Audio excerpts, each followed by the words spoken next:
संतश्रेष्ठ जगद्गुरु श्री तुकोबारायांचा अत्यंत गोड असा हा अभंग आहे. विठ्ठल विठ्ठल विठ्ठल.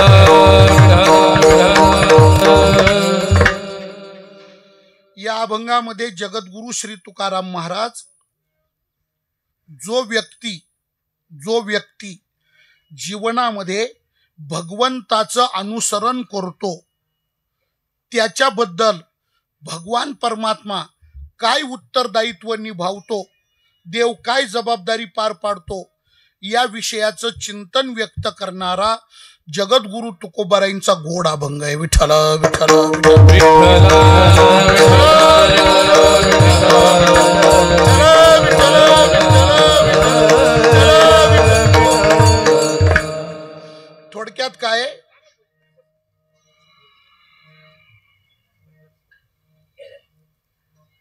थोडक्यात काय जो देवाचं अनुसरण करतो देव त्याच्याकरता काय करतो याचा अत्यंत गोड विचार महाराज या अभंगाच्या द्वारा व्यक्त करतात.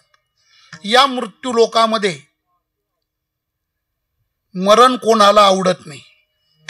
मृत्यू नावाची घटना सगळ्या जीवांमध्ये अप्रिय अशा प्रकारची घटना आहे. मरण कोणालाच आवडत नाही. एक मिनिट ऐका, फक्त माणसांनाच मरण आवडत नाही असं नाही. नर शरीरात जन्माला आलेला नरदेहात ज्याचा जन्म झाला त्याच जीवाला मरण आवडत नाही असा इतका मर्यादित त्याचा भाव नाही. मग 84 लक्ष योनीमध्ये जेवढे पण जीव जन्म मरणाचं परिभ्रमण करतात त्या कोणत्याही जीवाला मरण आवडत नाही. विठ्ठल विठ्ठल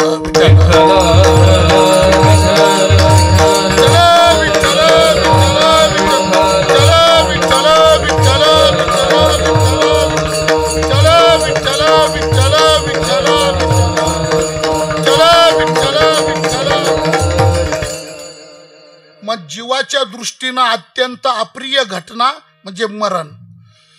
जीवाला मी मरावं, मला मरण यावं मरू द्या, मला मरण असावं आणि मी मरावं असं कोणत्याही जीवाला कधीही वाटत नाही.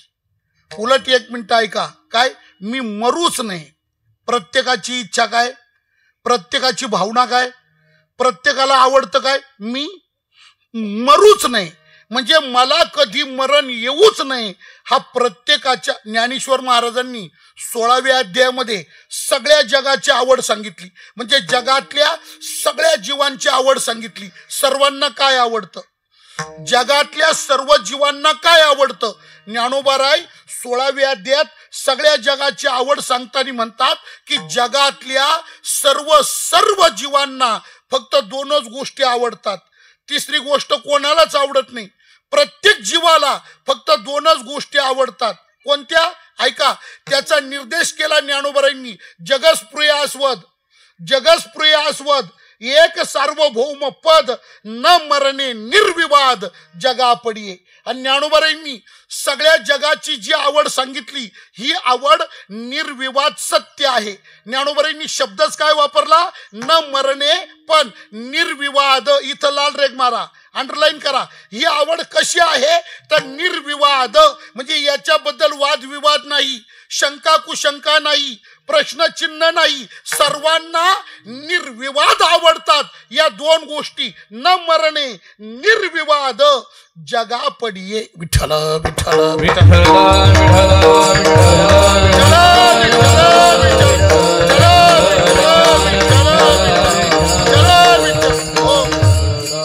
मग काय आवडतं, 2 गोष्टी. सत्ता आवडते सर्वांना, एक. ज्ञानोबाराय काय म्हटले, जगस्प्रिय आस्वद एक सार्वभौम पद. सार्वभौम पद म्हणजे सत्ता सर्वांना आवडते. मला सत्ता नको असं सुद्धा म्हणणारा माणूस तुम्हाला शोधूनच सापडणार नाही. का राजपुत्र घोडे राजपुत्र घोडे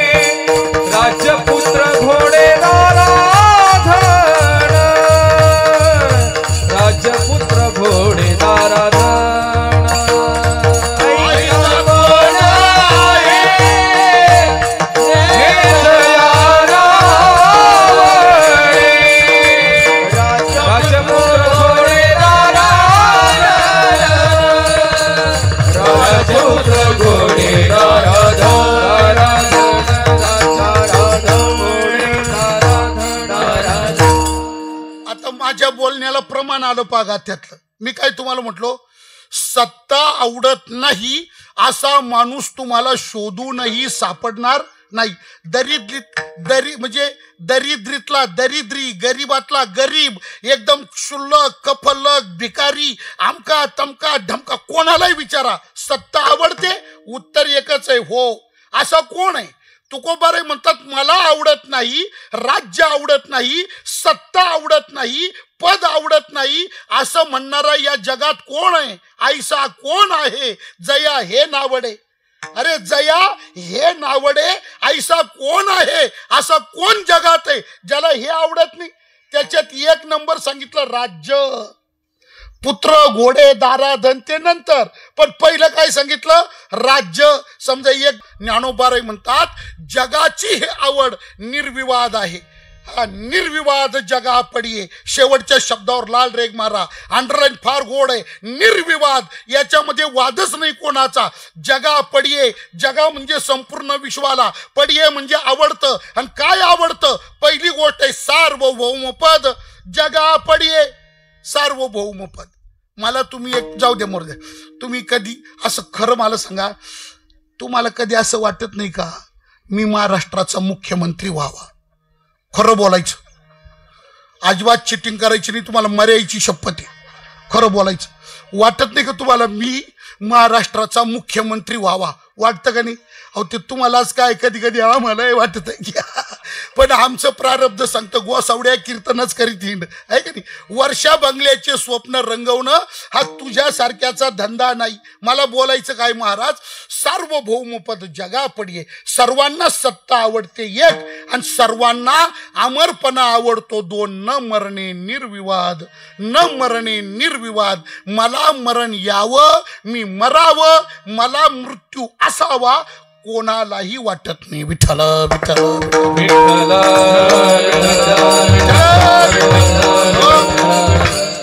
सांगा तुम्ही सगळ्यांचे प्रयत्न कशा करता चालले रात्रंदिवस? आपण सगळेजण रात्रंदिवस कशा करता प्रयत्न करतो? जगण्याकरता करतो का मरण्याकरता करतो? आपला प्रयत्न काय चालला? काही काही माणसं नित्य नियम आणि व्यायाम करतात. पाठीच उठतात, व्यायाम करतात, जोर काढतात, बैठका काढतात, घाम गळेपर्यंत व्यायाम करतात. कशा करता? तंदुरुस्त राहावं, फिटनेस व्यवस्थित राहावा, अटॅक अजिबात येऊ नये, बीपी शुगर हाय लो होऊ नये, तब्येत व्यवस्थित. काही माणसं नित्य नियमाने व्यायाम करतात. काही मॉर्निंग वॉक करतात. मॉर्निंग 7-7 किलोमीटर जातो, टप टप टप टप 7-7 किलोमीटर जातो, मॉर्निंग वॉक करतात. कशा करता? मी जिवंत राहावा, मला मरण येऊ. काही माणसं पाठीच उठतात आणि टीव्ही पुढे पोट हलवीत बसतात. कपालभाती कपालभाती कपालभाती. कशा करता? हा खटाटोप, हा प्रयत्न, हा उद्योग कशा करता? फक्त मी निरोगी राहावा, फिट राहावा, याचा अर्थ काय? मला मरण येऊ. काही माणसं खुराक खातात फिट राहण्याकरता. काय करतात? आता खुराकाचे प्रकार दोन. आमचा खुराक वेगळा आणि तुमचा खुराक वेगळा. तुमचा म्हणजे सगळ्यांचा नाही, पण खुराकाचे प्रकार दोन, आहे का नाही? एक खुराक आला तुमच्या लक्षात, संडे आहे का नाही? आणि दुसरा खुराक आहे बघा कोणता? काही माणसं खारी खोबरं, बदाम, अक्रोड, मनुका, चारुळी, पिस्ता, काजू, काळी खजूर, खुराक. गावरान तूप, गावठी गाईचं गावरान तूप, तुपात लाडू बनवतात, खुराक खातात. कशा करता हे सगळं? फक्त मला मरण येऊ नये. म्हणजे सगळ्यांचे. अहो काही माणसांनी डॉक्टर ठेवलेत, फॅमिली डॉक्टर म्हणतात त्याला. त्या डॉक्टरचे एकच काम काय? त्या डॉक्टरनी जहागीरदाराच्या बंगल्यावर सकाळ संध्याकाळ यायचं, नियमितपणे सकाळ संध्याकाळ जहागीरदाराच्या बंगल्यावर यायचं, आणि त्यांनी फक्त जहागीरदाराला तपासित राहायचं. शुगरची काय परिस्थिती, बीपीची काय परिस्थिती, ECG कसं आहे, आमकं कसं आहे, तमकं. मग डॉक्टर रोज येतो, सकाळी येतो, संध्याकाळी येतो, शुगर बीपी तपासून जातो. डॉक्टर रोज येतो, सकाळ संध्याकाळी येतो, शुगर बीपी तपासून जातो. आणि तपासता एखाद्या दिवशी डॉक्टरच मरतो. हा काय राहतो? कशा करता? या सगळ्यांच्या पाठीमागे आपल्या प्रत्येकाचा भाव एकच आहे, मरण येऊ नये, मी मरू नये. ज्ञानोबाराय म्हणतात, न मरणे निर्विवाद जगा पडिये. विठ्ठल विठ्ठल विठ्ठल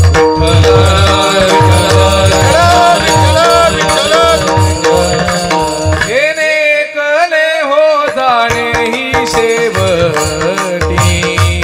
येणे कले हो जाणे ही शेवटी.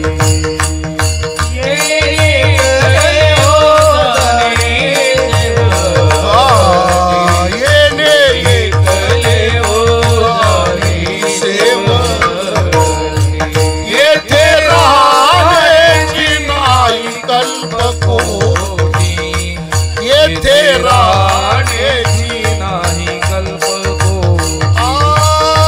येथे राहण्याची नाही कल्पकोटी. येथे राहण्याची नाही जोडिले धनातेही नचले लक्ष कोटी.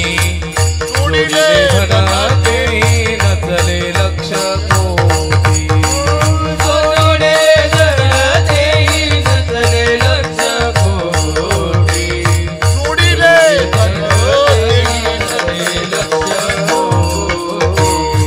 मनोनी आले मिया सावळ्याच्या भेटी हो. मनोनी आले मिया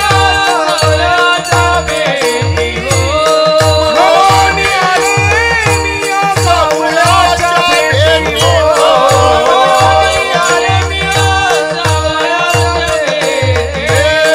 आता घाला मोयाच्या पायावरी. आता घालावो याच्या पायावरी. आता आता घालावो याच्या पायावरी. आता घालावो याच्या पायावरी. आता घाला मोयाच्या आता घालावो याच्या आता घाला मोयाच्या पायावर. घालावो याच्या आता घाला मोयाच्या पायावर. घालावो याच्या आता घाला मोयाच्या पायावर. घालावो याच्या पायावरी. निळोबारायांची ही गवळण काय सांगते पा. निळोबाराय लिहितात, कोणालाच मरण आवडत नाही, कोणालाच मरण आवडत नाही, पण मरावं लागतं ही काळ्या दगडावरची रेग आहे. आता ऐका बरं का, काही बुद्धिमान असं म्हणतील, महाराज हे ज्ञानेश्वर महाराजांचं विधान आम्हाला मान्य नाही. कोणतं? न मरणे निर्विवाद जगा पडिये. हे ज्ञानेश्वरीमध्ये ज्ञानोबारायांनी जे विधान केलं हे विधान आम्हाला अमान्य, ते आम्हाला मान्य नाही. मरण कोणाला आवडत नाही हे ज्ञानेश्वर महाराजांचं म्हणणं आम्हाला पटत नाही, ते आम्हाला अमान्य. कसं काय? त्याचं कारण आम्ही उघड्या डोळ्यांनी काही माणसं आत्महत्या करताना पाहतो. आमच्या डोळ्यात देखत माणसं मरतात. कोणी विहिरीतच उडी मारतं, फुगूनच वर येतं. काही पोटात चाकू खुपसतं, जी बाहेर काढून पडतं. काही गळफासच घेतं, काही विशेष पिऊन काळं निळ. कितीतरी माणसं, काही रेल्वे खालीच जातात, काही ट्रक खालीच जातात. असे कितीतरी माणसं. मग महाराज तुम्ही सांगा, त्यांना जर मरण आवडलं नसतं, त्यांना जर मरण आवडलं नसतं त्यांनी कशाला मरायला आत्महत्या केली असती. पण तुम्हाला 1 मिनिट सांगतो, ऐका. काय ते मरतानी दिसतात स्वतःहून. आत्महत्या करतो म्हणजे स्वतःहून मरणाला मिठी मारतो तो. काही पेटूनच घेतात. 5-10 लिटर राखी 5-10 लिटर राखीला अंगावर वतात, काडीच लावून घ्या, पेटूनच घेतात. आता स्वतःहून मरणाकडे जातात ना, पण तरी सुद्धा ऐका, काय ते स्वतःहून मरणाला मिठी मारतानी जरी दिसत असले तरी त्यांना मरण आवडतं हे म्हणणं 100% चूक आहे. तरी पण सांगतो, त्यांना आवडत नसतं तर कशाला पेटून घेतलं असतं, आवडत नसतं कशाला गळफा. तरी पण सांगतो, त्यांना मरण आवडणं म्हणणं 100% चूक आहे. आवडतच नाही मरण. कसं काय? 1 मिनिट ऐका. फक्त त्याची ती क्रिया अविचार आहे, त्याचं ते करणं अविचार आहे. जो आत्महत्या करतो, आत्महत्येचा विचार त्याच्या चित्तात जो आला तो त्याचा अविचार आहे, तो विचाराने नाही, तो अविचार आहे. याचा अर्थ त्याला मरण आवडतं म्हणणं मात्र चूक आहे. कशावरून? 1 मिनिट ऐका. समजा 1 मिनिट आपण तुमचं मत ग्राह्य धरू. मरण आवडतं, समजा कल्पना करा, मरण आवडतं म्हणून 10 लिटर राखेला अंगावर ओतलं, काडी लावली, पेटला, आगीचा डोंब उठला, धुराच्या लोळ उठायला लागले, पेटला, असं आग निघाली आणि पेटल्यानंतर मग आता मरण आवडतं म्हणून पेटलं. तो मरण तुमच्या म्हणण्याप्रमाणे मरण आवडतं म्हणून पेटून घेतलं आणि त्यांनी. मग आता सांगा, सगळा जळून राख होईपर्यंत एकाच जागी उभा राहायला पाहिजे का नाही? आवडतं त्याला, आवडतं म्हणून पेटला तो, मग पुरा जळ असतो असंच उभं राहायला पाहिजे का नाही? पण तुम्ही पा चटके बसायला लागले, गल्ली गल्लीनी पळतो, वाचायचं होतं, कशाला झक मारायला पेटला? मग याचा अर्थ त्याची क्रिया अविचाराची आहे. त्याला मरण आवडतं. अहो मरण आवडतं म्हणून एखाद्याने विहिरीत उडी मारली, तलावात उडी मारली, मरण आवडतं म्हणून उडी मारली आणि जसं तळाला जायला लागला, नाकात तोंडात पाणी गेलं, लागला वाय, आता कशाला वाय वाय करतो? ये ना फुगून वर टाकतो जाळून सरपणात, कशाला वाय वाय करतो? आता याचा अर्थ काय? वाचवा वाचवा वाचवा वाचवा म्हणजे काय? मला मरण येऊ नये. ज्ञानोबारायांचंच म्हणणं आहे बुवा, न मरण. तुम्हाला एक सांगू, मरण मरण म्हणणारे सुद्धा माणसं कितीतरी तुम्ही पाहत असाल, है की नाही? असे म्हणतात माणसं, यमा कुठं रे माझी चित्ते हरवली बाबा, यमा ये रे बाबा मेरे एकदाचा. असं यमाचा जप करणारे माणसं सुद्धा तुम्ही पाहत असाल, तरी सुद्धा प्रत्यक्ष मरण आलं तर मरायला कोण तयार आहे? विठ्ठल विठ्ठल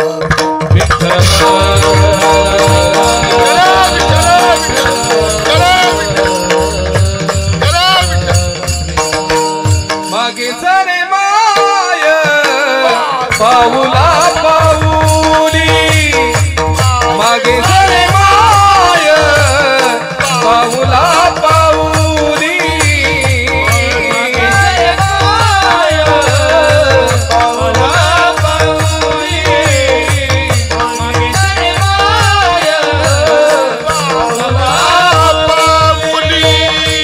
आपुलेची घाली धाके अंग, आपुलेची घाली धाके अंग,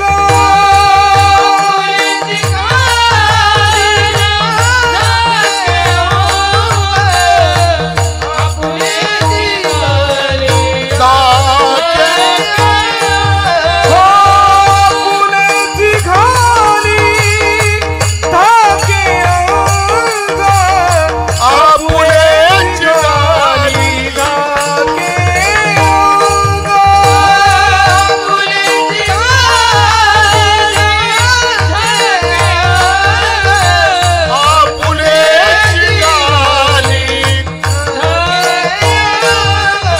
आजीवाणी तुझे वणी गुणनाम, आजीवाणी तुझे वणी गुणनाम, आजीवाणी तुझे वणी गुणनाम, वणी गुणनाम तुझे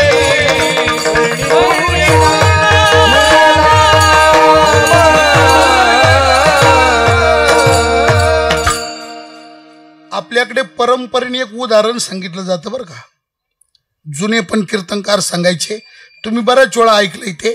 बसा बसा बसा बसा बसा, बसू द्या बसू द्या बसू द्या बसू द्या. विठ्ठल विठ्ठल विठ्ठल आपल्याकडे परंपरेने ते उदाहरण सांग. एका गावामध्ये एक संन्यासी महाराज आले. ऐका ऐका ऐका आजीबाई, बसू दे बस, ऐका. विठ्ठल विठ्ठल विठ्ठल विठ्ठल. चातुर्मास 4 महिने ते त्या गावामध्ये थांबले. गावाच्या बाहेर शिवालय होतं, मोठं वडाचं झाड होतं, बारं होती, एकांतपणा होता. त्या मंदिरात महाराज 4 महिने ते महाराज रोज प्रवचन करायचे, रोज प्रवचन करायचे. गावातले अनेक प्रतिष्ठित लोक, वयोवृद्ध माणसं, तरुण पोरं, बाया माणसं प्रवचन ऐकायला मंदिर भरून गर्दी व्हायची. प्रवचन ऐकायला यायचे. महाराज रोज वेगळ्या वेगळ्या विषयाचं चिंतन सांगायचे, प्रवचन करायचे. चातुर्मास चालला, 2 महिन्याचा कालावधी संपला, रोज प्रवचन चालायचं. प्रवचनात सगळे दंग होऊन जायचे, सर्वांना आनंद वाटायचा. एक दिवशी महाराजांनी प्रवचनामध्ये असा विषय सांगितला का काही खरं नाही, कोणी कोणाचं नाही, कोणी कोणाचं नाही, आई कोणाची नाही, बाप कोणाचा नाही, भाऊ कोणाचा नाही, बहीण कोणाची नाही, बायको कोणाची नाही, नवरा कोणाचा नाही, पोरं कोणाचे नाही, सुना कोणाचे नाही, नातू कोणाचे नाही, नाती कोणाचे नाही, नात सुना कोणाचे नाही, लेकी कोणाच्या नाही, जावाई कोणाचे नाही, काही कोणाचंच काही खरं नाही, काही खरं नाही. महाराजांनी प्रमाण देऊन देऊन, अनेक ग्रंथातले प्रमाण देऊन हा विषय सांगितला. 2 तास सांगितला, असा घट्ट सांगितला, खूप असा रंगून सांगितला. कोणाचे मायबाप, कवनाचे गोणगोत, मुर्ग जेवळ जाईन राया, काहीच खरं नाही. माता पिता बंधू बहिणी कोणी न पावती निर्वाणी, इष्टमित्र स्वजन सखे हे तो सुखाची मांडणी, एकला मी दुःख भोगी, कुंभपाक जाचणी, तेथे कोणी सोडविना, एक असं काही नाही. खूप सांगितलं. सर्वांना ते पटलं, पण सर्वांना पटलं. प्रवचन आटोपलं, आरती झाली, प्रसाद दिला, सगळे माणसं गेले. पण त्याच्यात एक तरणा बांड पोरगा होता, 30-32 वर्षाचा तरणा बांड पोरगा होता. प्रसाद घेऊन सगळे गेले, पण तो पोरगा काही गेला नाही. तो पोरगा थांबला. तो महाराज, आज तुमचं प्रवचन मला काही आवडलं नाही, म्हणजे प्रवचनाचा विषय मला काही पटला नाही, तो मला भावलाच नाही. महाराज म्हटले काय खटकलो तुला? ते तुम्ही जे सांगितलं कोणी कोणाचं नाही, कोणी कोणाचं नाही, आई कोणाची नाही, बाप कोणाचं नाही, बायको कोणाची नाही, हे सांगितलं तुम्ही, हे मला अजिबात पटत नाही. काय माझे आईबाप माझ्यावर इतका जीव लावतात, माझ्या आईबापाचं माझ्यावर त्यांच्या जीवापेक्षा जास्त प्रेम आहे महाराज. आई इतका जीव लावते, बाप जीव, बायकोच्या बद्दल तर बोलूच नका. बायको बद्दल महाराज, मी जर तिला म्हटलं ना आता कीर्तन करतो, 2 वाजेपर्यंत घरी येतो, आणि जर 2 वाजेपर्यंत घरी गेलो नाही ना, तिला बेचैन होतं महाराज. उभं वारं सुटत, ती नुसती गारक्यावर पडती, वट्यावर येते मध्ये जाती, वट्यावर येते मध्ये. मी जात नाही तोवर तोंड खरकट करीत नाही महाराज. बायको माझ्याशिवाय जेवत नाही. आणि तुम्ही जे सांगितलं ना कोणी कोणाचं नाही, मला अजिबात पटलं नाही महाराज. महाराज म्हटले एक काम कर, काय तुला मी प्रॅक्टिकली सिद्ध करून दाखवतो, खरं काय ते मी तुला अगदी सिद्ध करून दाखवतो.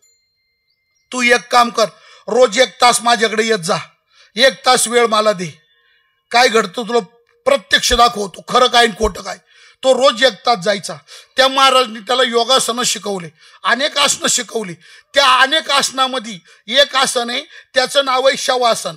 शवासन म्हणजे प्रेतासन. ते लावून म्हणजे झोपायचं, पाय एकदम ताठ, हात एकदम ताठ ठेवायचे, मानाशी लागायची, झोपायचं. आणि त्या शवासनामध्ये कला कोणती आहे? श्वास रोखून धरायचा, जास्तीत जास्त वेळ श्वासाचा निरोध करायचा, श्वास अवरोधून ठेवायचा.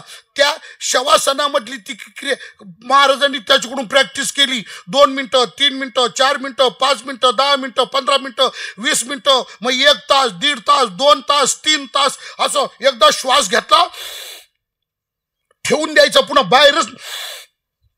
बाहेर काढायचाच नाही तो. आणि किती बी तासन तास आणि ते आसन लावून द्यायचं. निचेष्ट मुडदा, जसं काही मुडदाच पडला, काय मुडदा झोपल्यासारखंच दिसतं ते काय.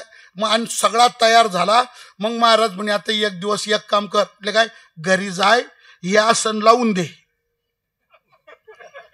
त्याच्यामध्ये माणसाला काय चालू आहे ते सगळं कळतं बरं का. तो काय बेशुद्ध नसतो, अनकॉन्शियस नसतो, त्याला सगळं कळतं. फक्त श्वास रोखून धरलेला राहतो, तो असं मड्यासारखा पडलेला राहतो, भोवतिकायचा डोळे मिटलेले राहतात, पण सगळ्या हालचाली त्याला ते सगळा आवाज बिवाज सगळं त्याला कळत राहतं. महाराज म्हटले घरी जाय, आसन लावून दे, काय काळजी करू नको, आणि मी येतोच, तू जाय तुझ्या मागून मी.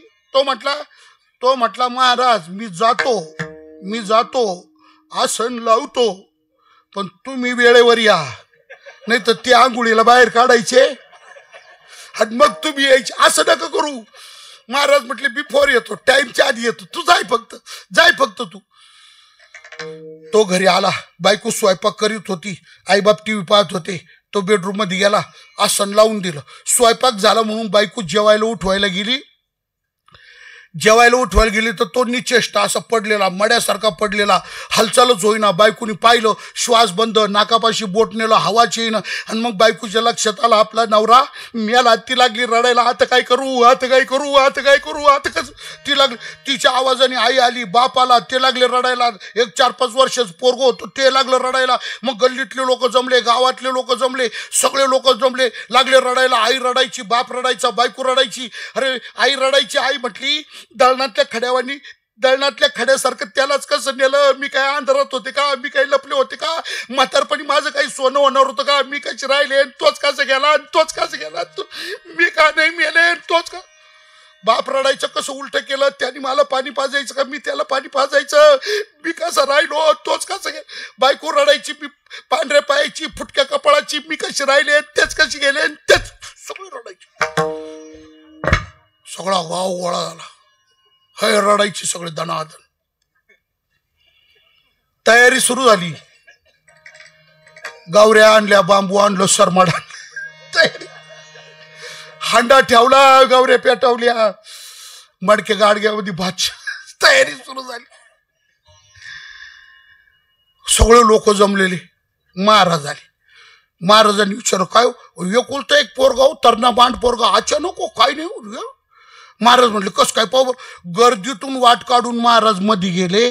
ते पडलेलं होतं तिथं गेले आणि महाराज त्याच्या जवळ बसले. बरं तुम्हाला सांगतो, अशा कचाट्यात एखादा महाराज सापडला, त्याचं कामच झालं समजायचं. हो, त्या महाराजाला पाहिल्यावर त्या आईला तर जास्त ऊर भरून आला.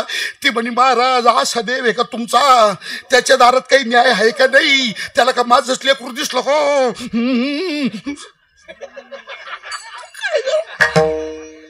मी कसे राहिले महाराज? तो कसा गेला? म्हातारपणी मी का नाही मेले? तोच का? बाप म्हणे, जाऊ मी कसा नाही मेलो? बायको मी काय? शांत व्हा. महाराज म्हटले, शांत व्हा, रडू नका, गडबड, शांत व्हा. कसं शांत होऊ महाराज? शांत व्हा. महाराज म्हटले, एक काम करा. म्हटले, काय? एक ग्लास भर दूध देता का? मी तुमचं पोरग जिवंत करतो, याला उठवतो, ग्लास भर दूध देता का? तेव्हा त्याची आई म्हणे, महाराज ग्लास भर काय, टँकर भर मागा ना बाई. ते कुठं कीर्तनकाराला पाजून वाया जायचंय, पोरग उठवायचंय ना. टँकर भर मागा ना म्हटली, देते ना मी. महाराज म्हटले, टँकर राहू द्या, ग्लास भर दूध. मग ग्लास भर दूध आणलं. आता महाराजाला माहिती होतं, शेवटी सरते शेवटी हे दूध आपल्यालाच प्यायचं आहे, म्हणून महाराजांनी मंदिरातून येतानीच पिठी साखर कागदात बांधून आणली होती. आता ती पिठी साखर राखीसारखी भस्मासारखी दिसती. महाराजांनी सर्वांची देखत पुढी सोडली, त्या ग्लासमध्ये टाकली, तो ग्लास हलवला. काही नाही, ते झोपलं होतं ना, त्याच्या अंगावर उगी चौगी 7 वेळा उतरल्यासारखं केलं. आणि ती आई रडायची ना, मी कशी नाही मेले, तोच कसा मेला, मी का नाही मेले, तोच का. ती जी रडायची ना, त्या आईकडे दिलं. धर म्हटले, म्हातारे नको रडू, म्हातारे धर, नको रडू, एवढं दूध पे. दूध पेला का तू मरशील आणि तुझं पोरगं उठून बसल. तुम्हाला काय वाटतं? म्हातारी पेली असल? म्हातारी मम्मी पेली असल? अरे वडे पेली वडे ती म्हातारी बडी बाया, मी का पेणार नाही का? मला का पोरग मारा वाटतं का? आणि मी का बाकीच्या आयांसारखी आहे का? पण मी मेल्यावर म्हाताऱ्याकडे पाहिलं, कुठे तिने घातला म्हातारा पुढं. लई बाईची जात हुशार, नवरा घातला पुढं. हा तो म्हातारा रडतच होता, मी कसे राहिले? तो का? दर म्हातारे नको रडू, एवढं दूध पे. दूध पेला का तू मरशील, पोरग उठून बसल. तुम्हाला काय वाटतं? म्हातारा प्याला असेल? म्हातारा म्हटलं, अहो मी तरी काही पेणार नाही का? बाकीच्या बापांसारखं आहे का? मला तरी लेक मारावं वाटतो का? पण नातू माझ्याशिवाय राहत. त्यांनी ते पोरग पुढं घातलं. म्हातारा नाताच्या आड लपला. आता रात राहिली त्याची बायको पांढऱ्या पायाची, फुटक्या कपाळाची, मी कशी गेले, ती कशी राहिले. नको रोड बाई, एवढं दूध पे. एवढं दूध पेलं का तू मरशील आणि तुझा नवरा उठून बसल. तुम्हाला बायको ऐकू राहिले तुम्ही? बायको कोणाच नको ऐकून, सरच ऐकू. बायको दर बाई, एवढं दूध पे. दूध पेलं का तू मरशील, पोरगा उठून बसल. तुम्हाला काय वाटतं? बायको पिली असल? बायको पिन बायकोने हो मी काय पिणार नाही का, मला काय नवरा मराव वाटतो का, मी काय पिणार नाही का, मला तरी काय नवरा मराव वाटतो का, पण त्याचेच आई बाप पिती नाही तर माझं तरी काही नडेल.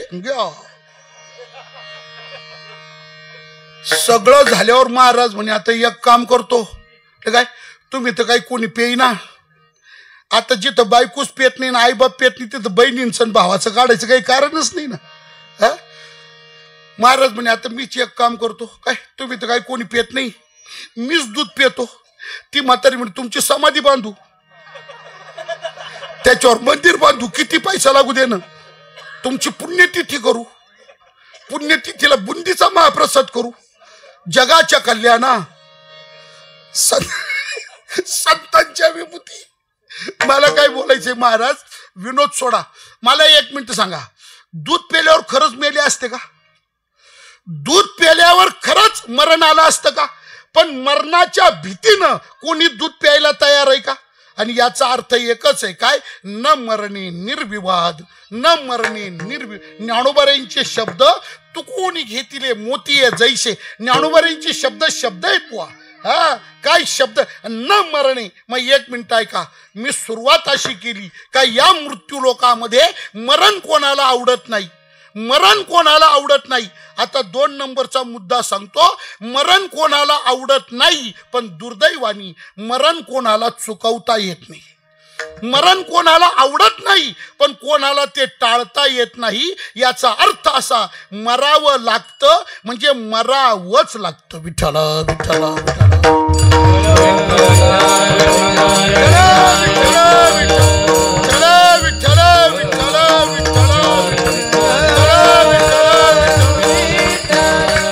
मग तेथे नचले काही,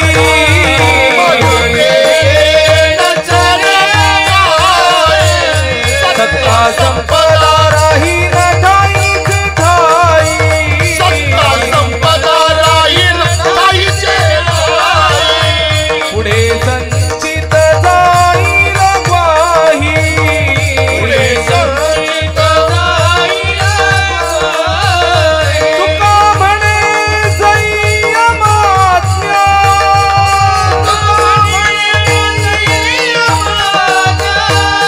तुका म्हणे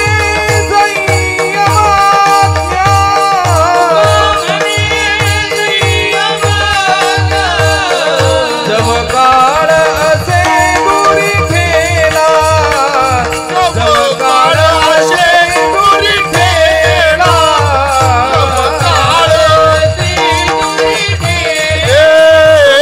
जव काळ असे दुरी खेळा. मरण कोणाला आवडत नाही, पण ते कोणाला चुकवता येत नाही. महाराज तुम्हाला बघा, आमच्या दोघांच्या मोबाईलमध्ये, कृष्णा महाराजांच्या माझ्या मोबाईलमध्ये परवाचे फोन आहे. परवाचे शिवाजीराव कर्डिले यांचे आम्हाला दोघांना परवाच फोन झाले. दर दिवाळीला आम्ही 300 कीर्तनकार महाराष्ट्रातले दर दिवाळीला फराळाला त्यांच्या बंगल्यावर असतो. आणि दर धोंड्याच्या महिन्यात, दर अधिक मासात 300 कीर्तनकार धोंडा जेवण करण्याकरता त्यांच्या बंगल्यावर असतो. आणि न चुकता दरवर्षी परवाच त्यांचा फोन आला, महाराज दिवाळीचं फराळ अमुक दिवशी या. परवाच फोन आला आणि काल गेले. कोणाला आवडत नाही, कोणाला मरण आवडत नाही, पण ते कोणाला टाळता येत नाही, कोणाला चुकवता येत नाही. यात तिथं एक गोष्ट आहे, मरणाच्या बाबतीत कोणाचं काहीच चालत नाही. नाटाचा हा जो अभंग पुढे आला ना, मग तेथे नचले काही, तेथे काही नचले. माणसाची शक्ती मृत्यूच्या सत्तेपुढं, शक्तीपुढं कमकुवत आहे, कुचकामी आहे. तिथं माणसाचं काही चालत नाही, काहीच चालत नाही. मग तुमच्याकडे सत्ता असू द्या, तुमच्याकडं अब्जावधी, म्हणजे तुम्ही लखुपती असा, कोट्याधीश असा, अर्बोपती असा, खरबोपती असा, कोणी असा, सत्ता चालत नाही, संपत्ती चालत, तिथं कोणाचं काहीच चालत नाही. विठ्ठल विठ्ठल विठ्ठल विठ्ठल विठ्ठल विठ्ठल विठ्ठल विठ्ठल विठ्ठल विठ्ठल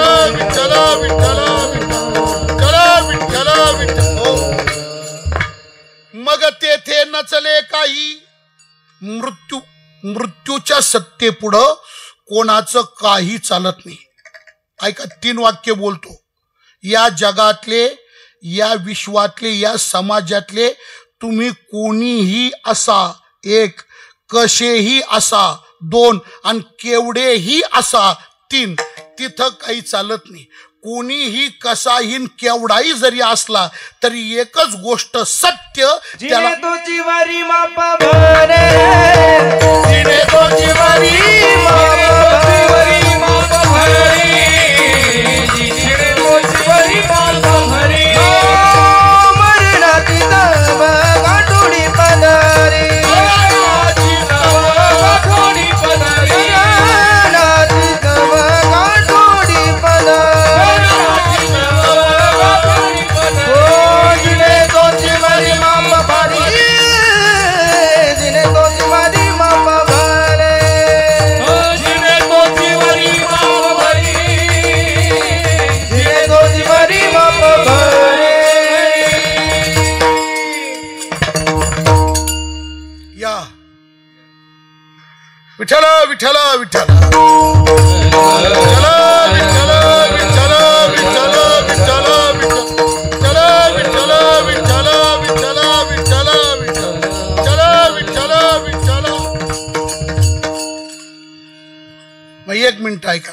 चिंतन आपण असं करतोय, कोणाला मरण आवडत नाही, मात्र ते कोणाला, हे बा, कालचक्रामध्ये, हे जे कालचक्र आहे ना सृष्टीचं, या कालचक्रामध्ये कोणालाही भेद करता येत नाही.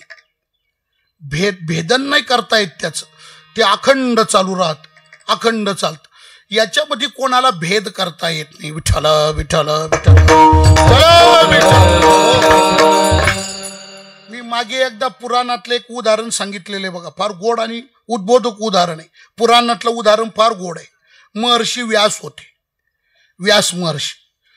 व्यासांचा अध्यात्म क्षेत्रातला अधिकार म्हणजे 1 नंबरचा आहे की नाही. नमोस्तुते व्यास विशाल बुद्धी, असं त्यांचं वर्णन आहे. व्यासांचा थोडक्यात परिचय सांगितला. तो परिचय असा सांगितला, कोण व्यास तर 18 पुराणानाम कर्ता सत्यवती सुतः इति व्यास. व्यासांचा फार, व्यास म्हणजे भगवंताचाच अवतार. त्यांना व्यासो नारायण पण म्हणतात. हा भगवंताचाच अवतार. ते महर्षी व्यास होते. त्या व्यासाचा एक सेवक होता दास. आता व्यास चिरंजीव, 7 चिरंजीवांमध्ये व्यासाचा 3रा नंबर आहे. 7 चिरंजीव सांगितले ना, 7. अश्वत्थामा, बलिर्व्यासो, हनुमांश बिभीषणा, कृप परशुरामश्च, सप्तैते चिरजीविना. सप्तैते 7 चिरंजीव आहे ना, त्याच्यामध्ये व्यास 3 नंबरचे चिरंजीव. अश्वत्थामा 1, बलिही 2, आणि व्यासा हा. अश्वत्थामा बलिर्व्यासो, व्यास म्हणजे चिरंजीव. आता धर्मशास्त्रामध्ये नियम असा आहे बघा, चिरंजीव जो होतो त्याला 1 कल्पापर्यंत आयुष्य मिळतं. चिरंजीवाला आयुष्य किती राहतं? 1 कल्प, 1 कल्प. आणि त्या व्यासांचा सेवक होता दास. तो अत्यंत श्रद्धाळू, व्यासांवर अपार निष्ठा, भयंकर श्रद्धा, प्रामाणिक, सेवेकरता तत्पर. व्यासांचा फार जीव त्याच्यावर जडलेला. व्यासांनी विचार केला, मी चिरंजीव आणि हा दास अल्पायुषी, हा जर लवकर मेला तर याच्यासारखा श्रद्धाळू, निष्ठावान, प्रेमळ आणि कर्तव्यदक्ष असा सेवक आपल्याला पुन्हा मिळायचा नाही. माझं तर दीर्घ आयुष्य, हा जर मेला तर असा पुन्हा मिळायचा नाही. मग काय करावं? मग व्यासांनी असं ठरवलं, दासाचं मरण चुकवायचं. कोणी ठरवलं? व्यासांनी. दासाचं मरण चुकवायचं, दासाला मरू द्यायचं नाही. म्हणून मग व्यासांनी काय केलं, ते व्यास त्या दासाला सोबत घेऊन यमाच्या घरी आले, यमाकडे आले. यमानी व्यासाचं स्वागत केलं, बसायला आसन दिलं. या म्हटले, व्यासा बसा. काय येणं केलं? व्यास आसनस्थ झाले, बसले. व्यासाने सांगितलं, हा माझा सेवक आहे दास, श्रद्धाळू, प्रामाणिक आहे. मग हा मेला नाही पाहिजे, कारण हा मेला तर असा दुसरा पुन्हा मिळणार नाही. हा मेला नाही पाहिजे, याचं मरण चुकवायचंय, म्हणून तुमच्याकडे आलो. तो प्रोसिजर काय असते बो, कसं सांगा, काय नेमकं काय करावं लागेल? तर यम म्हटलं, बरोबर, तुम्ही माझ्याकडे आले इथपर्यंत बरोबर आहे बरं का व्यासा, माझ्याकडे तुम्ही आले इथपर्यंत बरोबर आहे, पण तुम्हाला सांगू का, काय माझ्या हातात काहीच नाही. तुझ्या हातात काही नाही. तो माणसं न्यायला मीच येतो. ज्यांचं ज्यांचं भरलं त्यांना नेण्याकरता नियुक्ती माझीच आहे. यम म्हणजे मरणाचं ते खातच माझ्याकडे. माणसं न्यायला मीच येतो, पण कोणाच्या घरी माझ्या मनाने मला जाता येत नाही. मग वरून जसा GR निघाल, वरून जशी यादी येईल त्याप्रमाणे आम्हाला कार्यवाही करावी लागते. माझ्यावरती मेन बॉस आहे, आमचं हेड ऑफिस आहे. माझ्यावरती मेन बॉस आहे. मेन बॉस म्हणजे माझ्यावरती मेन बॉस आहे. मुंबईला आमचं ऑफिस आहे. कोण? त्याचं नाव आहे मृत्यूदेव. मग काय करावं लागेल? मृत्यूदेवाकडे जावं लागेल. मग तू आमच्या बरोबर चाल. मग आता 3 जण झाले, दास, व्यास आणि यमाला बरोबर घेतलं. आणि दास, व्यास आणि यम 3 कुठं आले आता? मृत्यूनी व्यासाला बसवलं, आसन दिलं. बोला काय? म्हटले माझा सेवक आहे दास, हा मेला नाही पाहिजे, त्याच्याकरता आलो. तर याचं मरण चुकवण्याकरता काय करता येईल सांगा? त्या मृत्यूनी सुद्धा तेच उत्तर दिलं, थोडी माझ्या हातात काहीच नाही ना. आता मुंबईला आलो राव, हा, आणि तुझ्या हातात काय? तोडलं तुम्ही मुंबईला आले इथपर्यंत ठीक, आमचं हेड ऑफिस दिल्लीला आहे. रिमोट कंट्रोल तिथं आहे आमचा. हे आमचे कांजीचे कपडे इकडंच उड्या मारतात. तिथं काही चालत नाही कोणाचं. तिथं बिल्ली मांजर म्याव म्याव म्याव, तिथं नाही चालत काही. तिथं जावं लागेल. कोण? त्याचं नाव आहे भवितव्यता देव. भवितव्याकडे जावं लागेल. तू चाल आमच्या बरोबर. आता 4 झाले, दास, व्यास, यम आणि मृत्यू. 4 जण मिळून भवितव्याच्या दारात आले. भवितव्याच्या घरात सामान्य व्यक्तीला प्रवेश नव्हता, म्हणून बाहेर अंगणात उन्हात दासाला बाहेर उभं करून व्यास, यम आणि मृत्यू भवितव्याच्या घरात गेले. भवितव्याने व्यासाचं स्वागत केलं. बोला ना व्यासा, काय? म्हटले माझा सेवक आहे बाहेर अंगणामध्ये उभा दास, त्याचं मरण चुकवायचंय म्हणून आलो. काय करता येईल सांगा? त्या भवितव्याने सांगितलं माझ्या हातात काहीच नाही.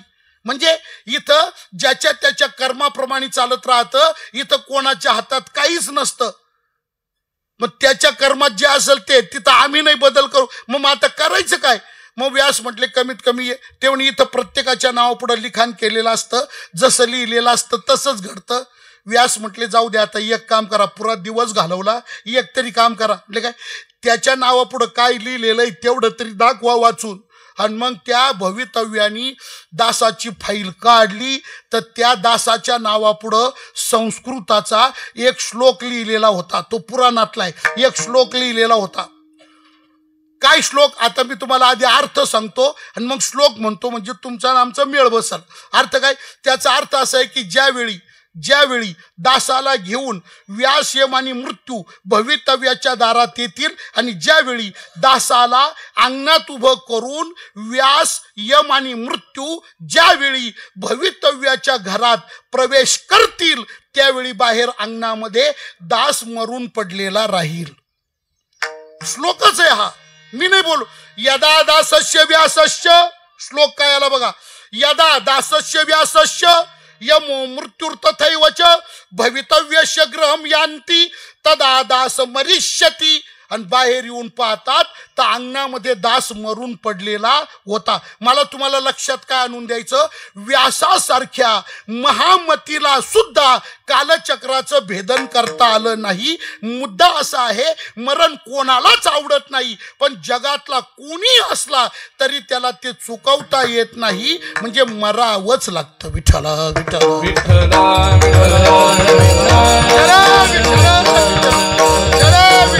विठ्ठला येथे नाही ऊर आले अवतार, येथे नाही ऊर आले अवतार, नाही ऊर आले अवतार, येथे नाही ऊर आले अवतार. एरते पामार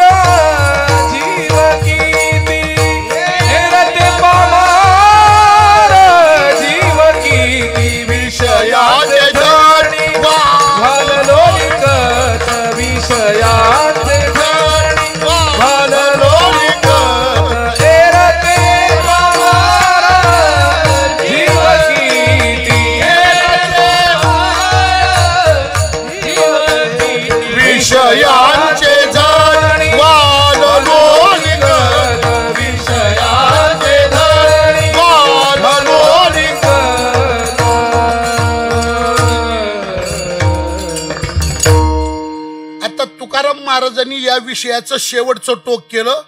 येथे नाही उरो आले अवतार. पण एक मिनिट ऐका, मला तुमच्या असं लक्षात आणून द्यायचंय महाराज, ऐका. मरण कोणाला आवडत नाही, मात्र ते कोणाला टाळता येत नाही, चुकवता येत नाही. पण मनुष्य जीवनाचा जर विचार केला, ऐका बरं का, 84 लाख योनीमध्ये बाकीच्या सगळ्या योनी वेगळ्या आणि मनुष्य योनी वेगळी. 83,90,999 99,999 एवढ्या योनीतले जीव जन्मले काय मेले काय, जन्मले काय मेले काय, त्याला काही फरक पडत नाही. पण एक मिनिट ऐका, माणसाच्या योनीमध्ये जो जीव जन्माला आला त्याला या मनुष्य देहामध्ये नुसतं जन्माला येणं आणि मरणं हे त्याच्याकरता योग्य नाही. विठ्ठल विठ्ठल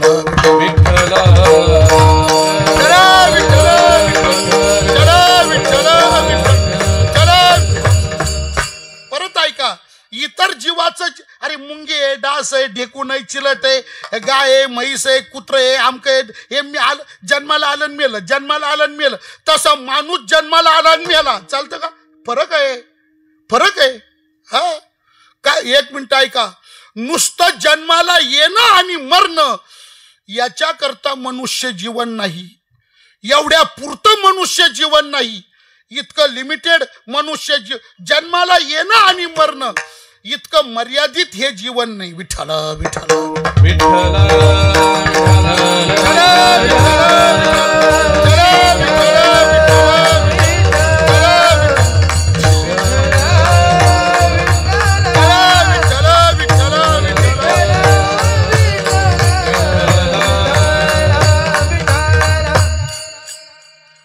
पुरुषार्थ नावाचा शब्द आहे की नाही, शब्द काय, पुरुषार्थ. कशाला म्हणतात तो पुरुषार्थ? पुरुषार्थ पुरुषार्थ पुरुषार्थ म्हणजे काय हो? पुरुषार्थ शब्दाची व्याख्या सांगितली, फार गोड व्याख्या सांगितली बघा. पुरुषार्थ म्हणजे काय? प्रश्न असा निर्माण केला, ननुक पुरुषार्थ शब्दशार्थ, पुरुषार्थ शब्दाचा नेमका अर्थ काय? उत्तर त्याचं सांगितले, पुरुषेन अर्थेत्य प्रार्थत्य इति पुरुषार्थ. पुरुषाच्या प्राप्तीचा जो विषय, पुरुष ज्याला प्राप्त करू शकतो त्याचं नाव आहे पुरुषार्थ. त्याचं नाव काय? पुरुषार्थ. म्हणजे पुरुषाच्या इच्छेचा, पुरुषाच्या प्राप्तव्याचा जो विषय पुरुष ज्याला प्राप्त करू शकतो, पुरुषेन अर्थेत्य प्रार्थत्य इति पुरुषार्थ. मग पुरुषाच्या इच्छेचा प्राप्तव्याचा जो विषय त्याचं नाव आहे पुरुषार्थ. त्याचं नाव काय? पुरुषार्थ. मग एक मिनिट ऐका, नुसतं जन्माला आला मेला तर तो पुरुषार्थ नाही. जन्माला आला मेला तो पुरुषार्थ आहे का? अरे मग जन्माला आला मेला तर किडा मुंग्या जन्माला येतात आणि मरतात, त्याच्याप्रमाणे माणूसही जन्माला आला मेला, मग त्यांच्यात आणि आपल्यात काय फरक राहिला? त्याच्याकरता पुरुषार्थ म्हणजे काय? एक मिनिट ऐका, पुरुषार्थ शब्दाचा अत्यंत सोपा भाव असा आहे, प्रवाहावर मात करणं याचं नाव आहे पुरुषार्थ. परत ऐका, प्रवाहावर मात करणं याचं नाव काय? याचं नाव आहे पुरुषार्थ. जो प्रवाहावर मात करतो तो पुरुषार्थी. समजा एक मिनिट ऐका, गोदावरी पश्चिमेकडून पूर्वेकडे वाहते, गोदावरी पश्चिमेकडून पूर्वेकडे वाहते. तुम्ही चासला गेले आणि तिच्यात पोहण्याकरता उडी मारली किंवा मंजूरला गेले, चासची नळी जास्त खोल आहे ना, खालीच गेलेलं बरं, थोडं मंजूरला गेले, मंजूरला सपाट आहे ना, आणि मग तिथं तुम्ही पोहण्याकरता गोदावरीच्या पात्रात उडी मारली, पात्रात उडी मारली. आता तुम्ही पोहायला लागले तर ती वाहती कुठं? कोपरगावकडं. तिचा प्रवाह कुठं चालला? कोपरगावकडं. आणि तुम्ही त्या पाण्यात पडून कोपरगावकडं जर वाहत जायला लागले तर तो पुरुषार्थ नाही, त्याला प्रवाह पतित म्हणतात. प्रवाहात पडला, प्रवाहाच्या सोबत व्हायला लागला तर त्याला प्रवाह पतितता म्हणतात. ती प्रवाह पतित आहे, त्याच्याबरोबर जाणं हा पुरुषार्थ नाही. मग मंजूरला जायचं, कपडे काढायचे, गोदावरी उडी मारायची आणि खेडल्याकडे निघायचं. तुकाराम बाबाच्या पाया पडाय, खेडल्याकडे निघायचं, कोपरगावला नाही जायचं, खेडल्या म्हणजे उलट प्रवाहाच्या विरुद्ध जाणं, प्रवाहावर मात करणं, याचं नाव पुरुषार्थ आहे. तसं जन्माला येणं, कर्म आहे तोपर्यंत राहणं, कर्म संपलं का मरणं, हा झाला प्रवाह. जन्माला येणं, राहणं, मरणं हा झाला मृत्यू लोकाचा प्रवाह. पण इथं काही साधना करून या जन्म मरणावरच विजय प्राप्त करणं, याचं नाव आहे पुरुषार्थ. जेने नये जम यमाची यातना, जेने नये जम यमाची यातना, जेने नये जम यमाची यातना, जेने नये जम यमाची यातना, जेने नये जम यमाची यातना, जेने नये जम यमाची यातना,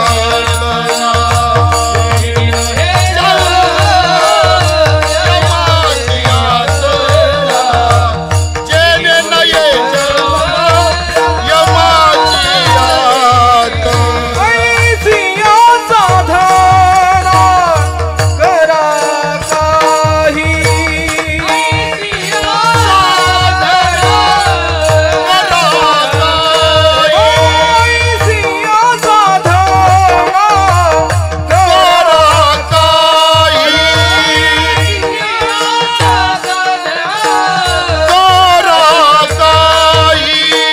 हरिमुखी गाता हार बलिचिंता, हरिमुखी गाता, हर पडी चिंता, हरिमुखी हरिमुखी गाता, हर पडी चिंता, हरिमुखी गाता हर पडी चिंता, हरिमुखी गाता हर पडी चिंता,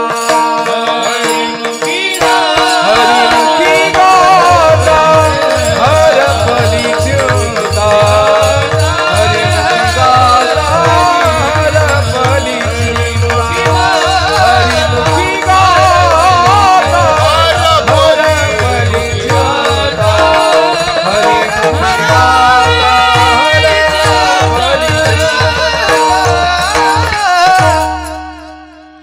काही साधना करून या जन्म मरण रूपी प्रवाहावर मात करणं, या प्रवाहातून बाहेर निघणं हा पुरुषार्थ आहे. जन्मणं आणि मरणं हा पुरुषार्थ नाही. जन्माला आला आणि मेला, जन्माला आला आणि मेला हा पुरुषार्थ नाही. मग जीवनामध्ये असं काही साधन करायचं का या जन्म मरणावरच विजय प्राप्त करायचा, जन्म मरणच संपवणे. नाथ महाराज म्हटले पुन्हा जेणेकरून जन्माला यावंच लागणार नाही. जेणे नये जन्म यमाची यातना, जेणे नये जन्म, जेणेकरून पुन्हा जन्म यमयातना मृत्यू शिल्लकच राहणार नाही, या प्रवाहावर मात करणं, याचं नाव आहे पुरुषार्थ. विठ्ठल विठ्ठल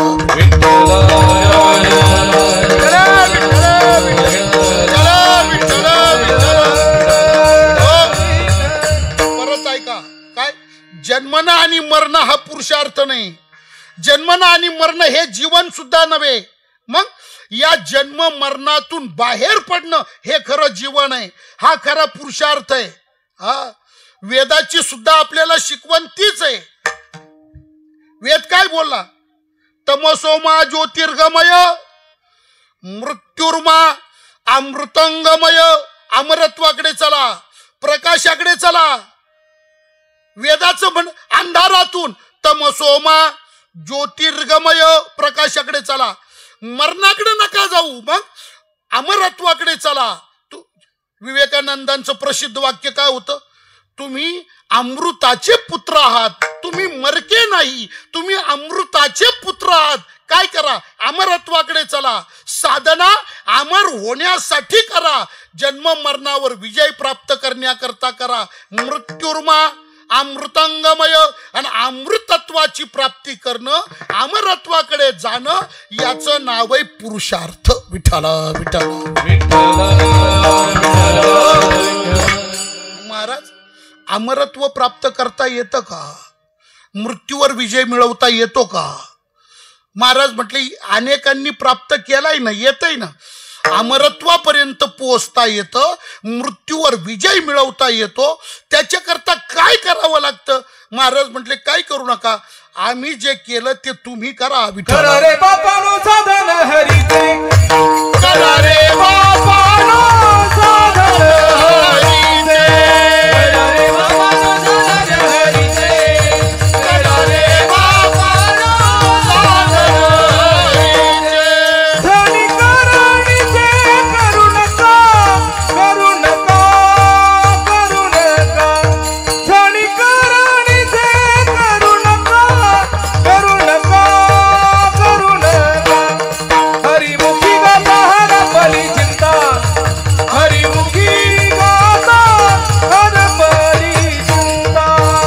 धनी करणीचे करू नका, करू नका. धनी करणीचे करू नका, करू नका. हरपली चिंता,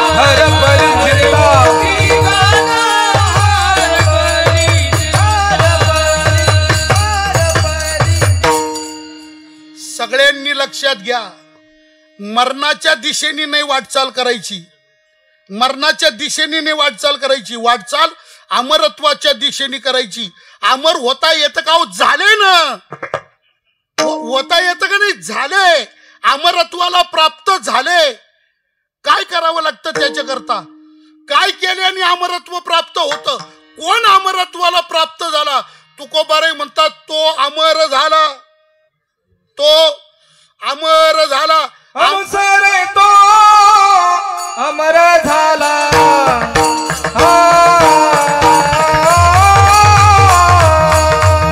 अमसर तो अमर झाला.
येतं का हा प्रश्नच विचारू नका. झाले, अमर झाले, अमरत्वाला प्राप्त झाले, अमरपणा त्यांनी प्राप्त केला. पण कोण अमर झाला? तो अमर झाला. तो महाराजांनी सर्वनाम वापरून त्याचा जाणीवपूर्वक निर्देश केला का तो अमरत्वाला प्राप्त झाला, तो अमर झाला. पण मग त्यांनी अमर होण्याकरता काय केलं? कोण अमर होतो? महाराज म्हणतात अनुसरे तो अमर झाला. याचा अर्थ असा आहे का या जीवनामध्ये ज्यांनी भगवंताचं अनुसरण केलं, आपलं जीवन भगवत सेवेमध्ये ज्यांनी काया वाचा मनाने समर्पित केलं आणि परमात्मा सोडून जीवनात अन्य विषय ज्यांनी शिल्लक ठेवला नाही, असं ज्यांनी जीवनामध्ये सर्व भावानी परमात्म्याचं अनुसरण केलं, तो मृत्यूच्या तडाख्यातून सुटला आणि अमरपणाला प्राप्त झाला. अनुसरे तो अमर झाला, अनुसरे तो. पण लक्षात घ्या, इथं तो हे सर्वनाम आहे ना फार गोड अर्थ देते बरं का. काय परत ऐका, कोण अमर झाला, कोण अमर झाला तर अनुसरे तो. अमर कोण झाला, अनुसरे तो. म्हणजे ज्यांनी भगवंताचं अनुसरण केलं तो. हा तो अमरत्व. कारण तुम्हाला एक सांगतो, देवाचा स्वभाव आहे. देवाचा स्वभाव काय, देवाचा स्वभाव असा आहे महाराज, तुम्ही देवा करता जसे तर देव तुमच्या करता तसा. विठ्ठला विठ्ठला बाबा जैसा तुम्ही माझे ठाई धरा, बाबा जैसा तुम्ही माझे ठाई धरा, तैसाच मी खरा तुम्हाला मी खरा तुम्हाला.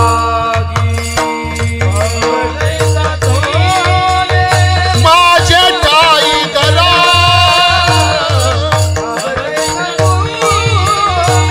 माझे ठाई धरा, तैसाच मी खरा तुम्हाला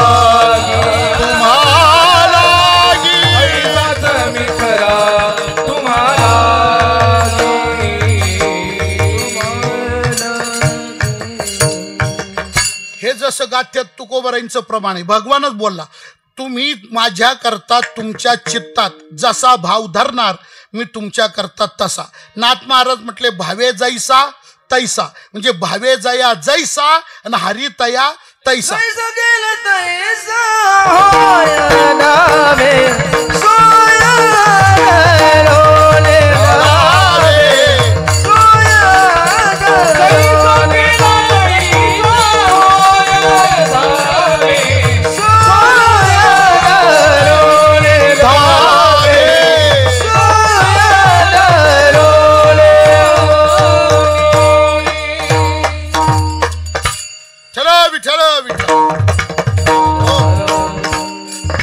श्रीमद भागवतात असं वचन आहे,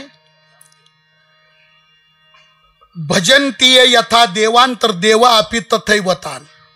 भजंतीये यथा देवान, देवा अपि म्हणजे तुम्ही देवाला जसं भजणार देव तुम्हाला त्याच पद्धतीने. जने जने जैसे द्यावे तैसे मामे कृपाळे, तैसे मामे कृपाळे, तैसे मामे कृपाळे.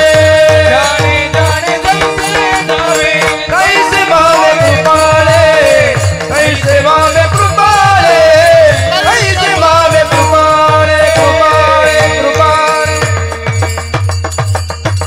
आणि हेच वचन पुन्हा गीतेत पण आलंय, ये यथा माम प्रपद्यन्ते तंस्तथैव भजाम्यहम मम वर्तमान वर्तन्ते मानुष्य पार्थ सर्वशा. याच्या खाली ओवी पण गोड आहे बर का अर्जुना.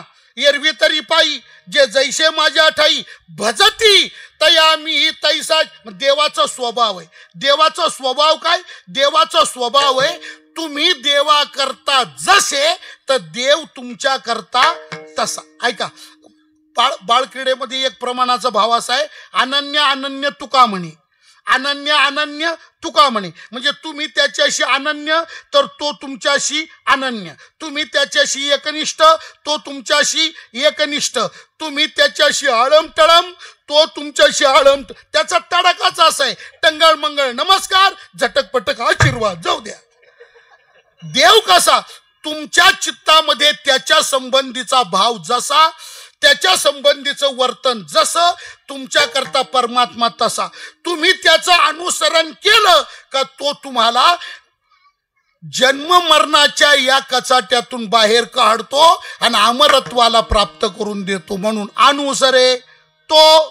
परत एक मिनिट ऐका, काय तुम्हाला जर देवाशी काही घेणं नाही या जीवनात, तुम्हाला जर देवाशी काहीच घेणं नाही, तुम्हाला जर देवाशी काहीच घेणं नाही तर देवाला तुमच्याशी कधीच घेणं नाही. चाल सरक निघ दळ.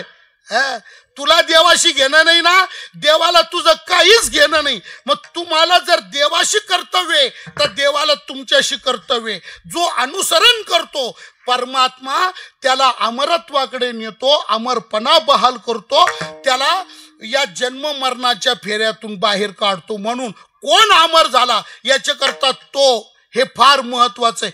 अनुसरे तो, ज्यांनी अनुसरण केलं तो अमर झाला. आणि आता पुन्हा त्याला जन्म मरण रूपी संसार शिल्लक राहिला नाही, अंतराला संसारा. आता पुन्हा त्याला जन्म नाही, मरण नाही, या कटकटीत त्याला येणंच नाही. म्हणून न देखती गर्भवास कधी दास विष्णूचे. त्याला पुन्हा गर्भवासात यावं लागत नाही, जन्म मरणात यावं लागत नाही, या भानगडीत तो पडत नाही. याचं कारण काय? महाराज म्हणतात याचं कारण आहे का भगवान डोळ्यात तेल घालून सदा सर्व काळ त्याचं रक्षण करतो. त्या कारण सांगू तुम्हाला, अनुसरण करणं म्हणजे त्याच्याशी अनन्य होणं. आणि जो परमात्म्याशी अनन्य झाला तर त्याची सगळी जबाबदारी फक्त आणि फक्त परमात्म्यावर आहे. विठ्ठला नवव्या अध्यायामधल्या ओव्या इतक्या गोड आहे महाराज, घरी गेल्यावर वाचले ना अर्थासहित. ते एकवटुनी जी एक क्षणी अनुसरले गा माझी वाणी, तेव्हा तयाची चिंतवणी मजची पडली. मग ती जे जे काही करावे तयाचे मजच पडले आगवे. जैसे आजाद पक्षाचे जिवे पक्षी जे आपुरी तान बुकणे निकेती बाळका माऊलीशीच करणे, तैसे हरपले जिबे प्राणे अर्जुना, तयाचे सर्व मी करी, तयाचे सर्व मी करी. काय करतो? जो अनुसरतो त्याला जन्म मरणातून कायमचं मुक्त करतो. मग अनुसरे तो अमर झाला, पुन्हा कटकट नाही, अंतराला संसारा, येणं जाणंच नाही, न देखती गर्भवास कधी. का बरं? परमात्मा त्याचं रक्षण करतो. कशाप्रमाणे? जसं आई आपल्या लेकराला विसंबत नाही, काम कोणतंही करत असू दे, चित्त जसं लेकरापाशी राहतं, आई जसं तिच्या लेकराला विसरत नाही, तसं अनन्य अनुसरण करणाऱ्या भक्ताला परमात्मा कधीच विसरत नाही. महाराज म्हणतात विसंबेना माता बाळा, तैसा लळा पाळावा, न देखती गर्भवास कधी दास विष्णूचे. आणि तुकोबारे म्हणतात सांगू का काय? त्याला गर्भवास नाही, त्याला जन्म नाही, त्याला मृत्यू नाही, या सगळ्याच्या तो बाहेर गेला. काय कर? महाराज म्हणतात अहो एक मिनिट ऐका, स्वर्ग मृत्यू पाताळ या त्रैलोक्यावर ज्याची अकुंठित सत्ता आहे, या त्रैलोक्यावर ज्याची अकुंठित सत्ता आहे, असा सर्व सत्ताधीश परमात्मा ज्याचा रक्षण करता झाला, त्याला जन्म मरणाची चिंता व्हायचं कारणच नाही. ना आता जन्म मरणाची काहीशी चिंता तुझ्या शरणागता पंढरीनाथा. अरे पंढरीनाथा तुझ्या शरणागता जन्म मरणाची चिंता काय अशी? मग महाराज म्हणतात त्रैलोक्यात ज्याची सत्ता तो परमात्मा रक्षण करता झाला, आणि म्हणून आता त्याला जन्म मरणाची कटकट उरली नाही. मग त्रिभुवनी ज्याची सत्ता तुकया रक्षिता तो झाला, न देखती गर्भवास कधी दास विष्णूचे. विठोबा रखुमाई, जय जय विठोबा रखुमाई, विठोबा रखुमाई,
अशा अर्थाचं चिंतन व्यक्त करणारा जगद्गुरु श्री तुकोबारायांचा हा गोड असा अभंग आहे. मी माझ्या अल्पबुद्धीप्रमाणे त्याचं अल्पसं चिंतन आपल्या समोर सांगण्याचा यथामती प्रयत्न केलेला आहे.